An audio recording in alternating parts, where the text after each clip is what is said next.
কবিতা সে আর ফিরল না। কবি সুনীল গঙ্গোপাধ্যায়। কাঠের আগুন নিবু নিবু, গোল হয়ে ঘুমে হেলে পড়েছে সবাই।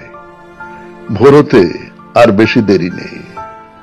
শীতের আকাশ থেকে খসে পড়ছে একটি তারা। ঘুরতে ঘুরতে থেমে গেছে সব গান। একতারা মৃদঙ্গের উপর খেলা করছে বাতাস। এই নীরব শূন্যতার মধ্যে নদীর ধারে জল ফেরাতে গিয়েছিল এক কন্যা। সে আর ফিরল না।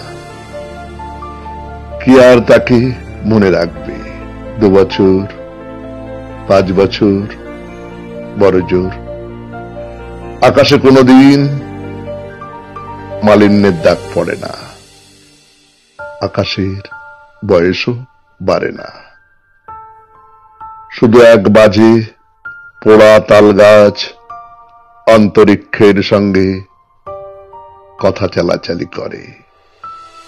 একজনের বিছানায় অন্য কেউ এসে শোয়। বালিশে অশ্রুর দাগ।